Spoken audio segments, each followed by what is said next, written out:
Alright, what's going on, everyone? It's been a long time since I made a video, for a lot of reasons. Mainly it's because it was winter and it was really cold and I didn't really have a garage to work in at my old house, but as you can see right now, you're looking at my new house. So it is the entire bottom section is a garage, and then the top section is the house, and the garage runs all the way back. Technically you could, if you squeezed them in, you could fit 4 cars. There used to be another door on the left right there, but for some reason they got rid of it before I moved in. So, but you can kind of pull in and go to the left and use the other spots. So it's filled with stuff that we haven't unpacked yet right now, except for the right bay is open. But it's supposed to be really nice out, so I'm working outside today. But anyway, as you can see, there is the new car right there. It's a 91 300ZX. It's the NA motor, and I am currently in the process of trying to get rid of a cylinder 2 misfire. Alright, so here we are at the engine.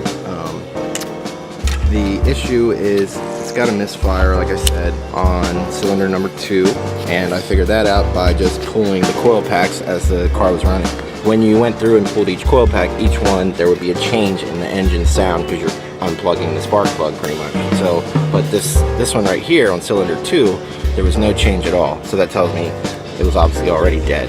So then I did this trick where you take a long flathead screwdriver and you stick it on top of the injector, and then you put the handle up against your ear, and it works like a stethoscope where you can hear if the injector is pulsing. And sure enough, that injector was not pulsing at all.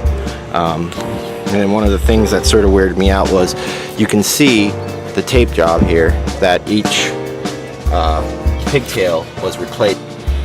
So anyway, as you can see, they're taped up, the pigtails to the injectors. So somebody replaced them because these cars are known for the plastic deteriorating on the plugs. So somebody already did that. So I was a little afraid maybe that's part of the issue, but as you can see, they are soldered. And they're not butt connected, they're soldered and shrink wrap or heat shrink. So it looks like somebody knew what they were doing when they did it. So I'm thinking that that's not the case. And when I put a screwdriver up to it, I can hear the injector's not firing. So it's definitely an issue with this injector.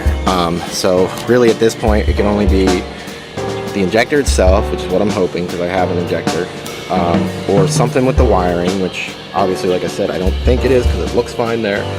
Or it could be something to the ECU, which is not, you know, it's just not communicating with the injector or something, because I've heard of that being an issue. The CAS ends up being the issue. So, yeah. So, but the problem is this plenum, this top sort of intake manifold. As you can see, there's a screw here.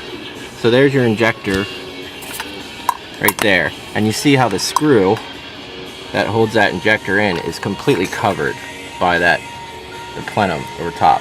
So you either take this whole plenum off right here, which apparently is like a 3-hour job, and you have to replace gaskets and everything else, or you take a Dremel, and there's a whole bunch of extra casting on this, and you can Dremel out just enough to get the one side screw out.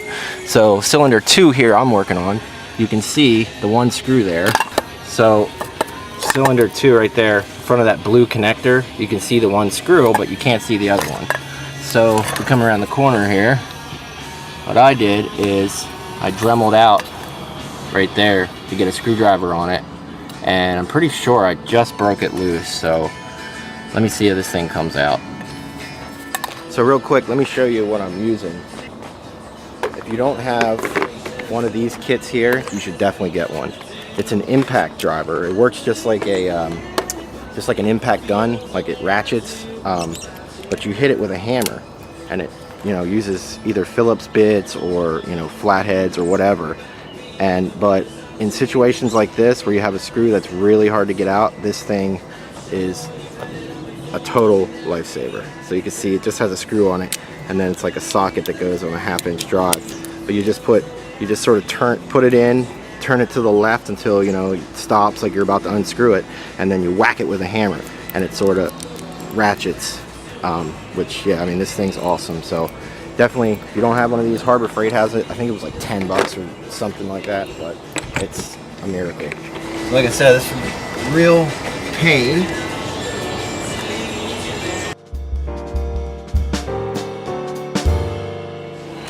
Of course, it decides to start raining.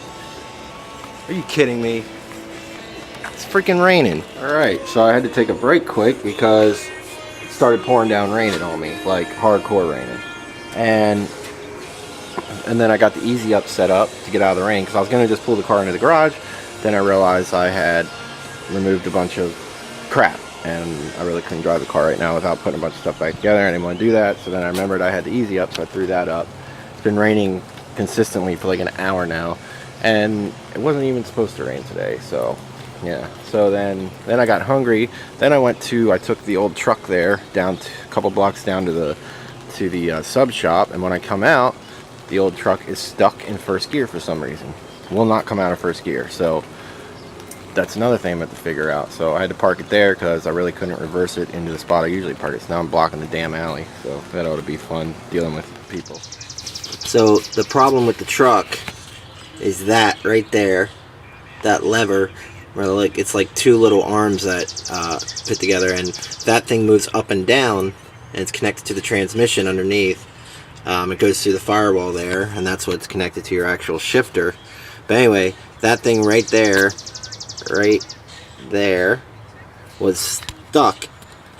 It was pushed up and stuck there, and I grabbed a hold of that and pulled it down, and it went boom and popped down, and then now it's completely free. So I sprayed some lubricant on it, and I've been driving it, and it's been fine. So that's pretty cool, because I was really afraid it was something internal with the transmission. Because believe it or not, this old truck it's a 1977, I think.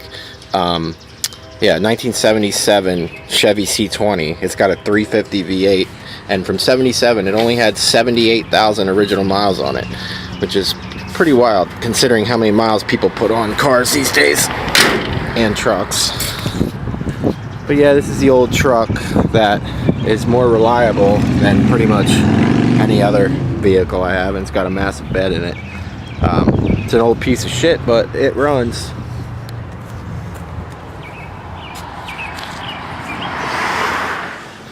But anyway, like I said, I got the easy up set up.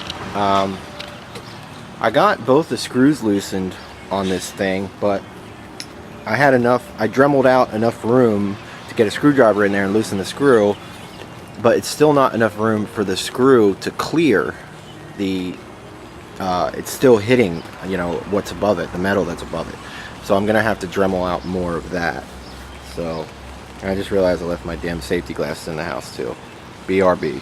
Alright, so I dremeled some more off, and I was able to get this here off, which is the top part of the injector. It holds the injector on.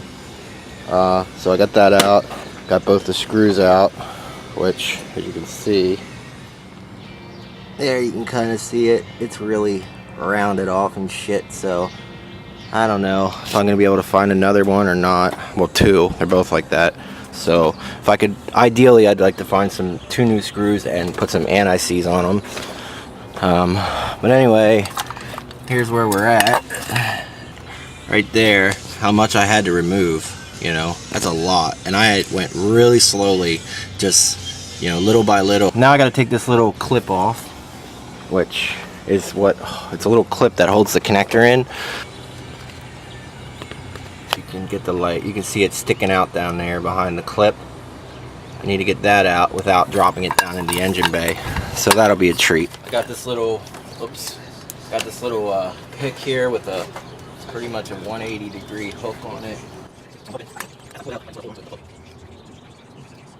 Oh God, sketch drill.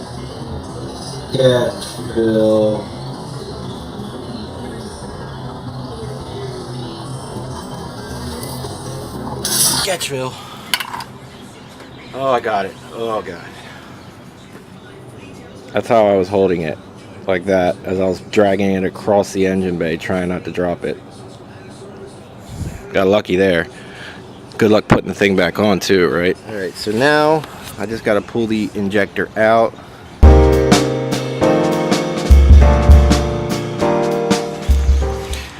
Alright, so I got it out. It was a nightmare.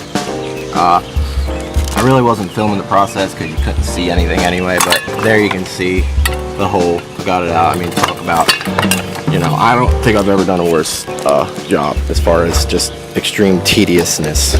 So there's the old one.